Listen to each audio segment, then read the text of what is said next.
Hello friends, सच और horror में आप सभी का स्वागत है। ये कहानी हमें भेजी है गुड़गांव से मोहित ने। मोहित बताते हैं लगभग 2 साल पहले वो काम की तलाश में यूपी के जौनपुर से हरियाणा के गुड़गांव शहर में शिफ्ट हुए थे अपने एक दोस्त शुभम के साथ। शनिवार की बात है, 2 साल पहले, अक्टूबर का महीना।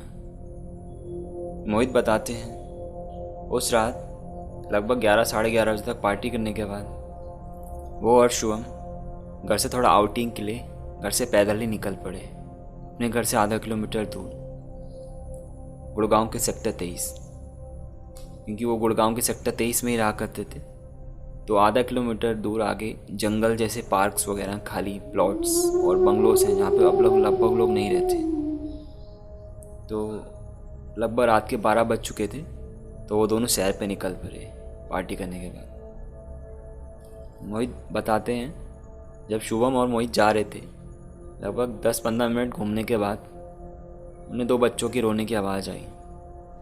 तो मोहित ने पूछा, कौन है बेटा, क्या कर रहे हो यहाँ पे? तो उन बच्चों ने कोई जवाब नहीं दिया। फिर उनके दोस्त शुभम ने भी पूछा, हाँ भाई छोटू, क्या कर रहा है यहाँ पे? तो बच्चों ने कोई रिप्लाई नहीं दिया। तो 1 मिनट देखने के बाद, ध्यान से देखने के बाद वो लोग उनके पास जाने लगे, मोहित और शुभम। तो वो बच्चे भाग भाग के आगे जाने लगे।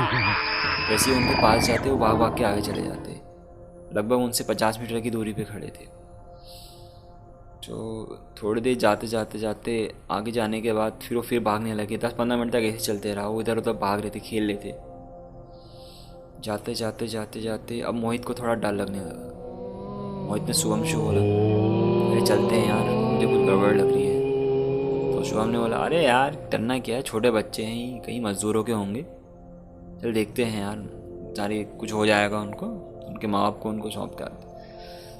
तो क्योंकि पीछे झोपड़ियाँ वगैरह रहती थी, मजदूर लोग रहते थे ना गाइस, 3-4 ऐसी जो बंजारे टाइप के होते हैं ना, तो उनको लगा कि उनके बच्चे होंगे, आगे होंगे ऐसी, आपको बिना बताए झोपड़ियों से। तो मोहित और शुभम फिर उन बच्चों के पीछे पीछे जाने लगे कि चलो उनको पकड़ के इनको घर वालों को सौंपते हैं, क्योंकि मतलब 8-9 साल के 2 बच्चे थे वो ऐसे ही। और जाने अंधेरा था, शक्ल तो दिख नहीं रही थी, बस एक दिख रहा था कि सर ही रह करके।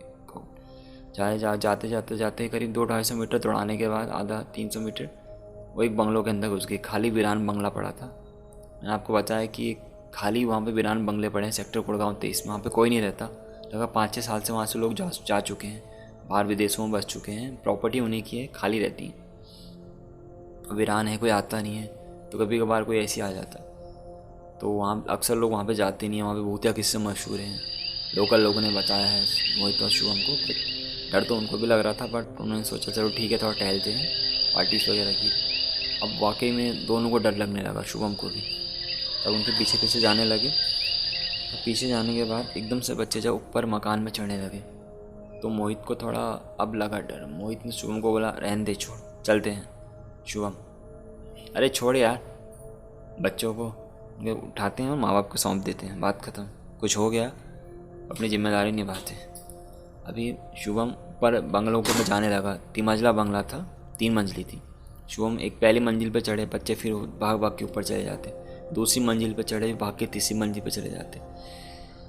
अभी मोहित नीचे वेट कर रहे हैं, मोहित रुके हैं। अभी तरह तरह की बच्चों की चिल्लाने की आवाज़ें आ रही हैं और दूसरी आवाज़ें भी आ रही हैं अजीब सी। मोहित को डर लगने लगा।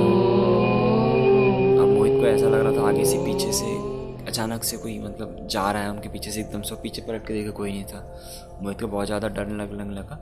मोहित ने शुभम को आवाज़ दी, शुभम। शुभम सुने ही ना। तो 4-5 मिनट वेट करने के बाद तो मोहित ऊपर जाने लगे। मोहित भागते ऊपर गए डर के मारे।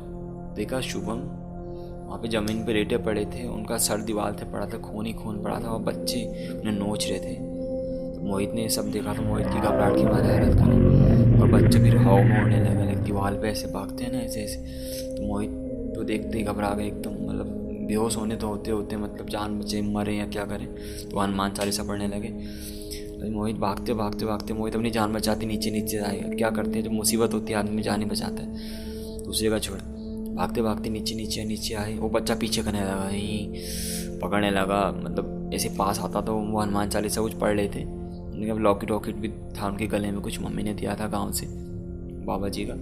तो शायद उनके पास नहीं आया, मतलब डरा रहा था लेकिन पास कुछ कर नहीं पा रहा था नुकसान। पास आके से भाग जैसे जाते हैं ना आगे से, तो वो भागते भागते भागते अपनी जान बचा के वहाँ से गए। आधा किलोमीटर दौड़ते दौड़ते अपने वहाँ पे मेन रोड पे पहुँच गए अंदर, वहाँ से बाहर निकल गए।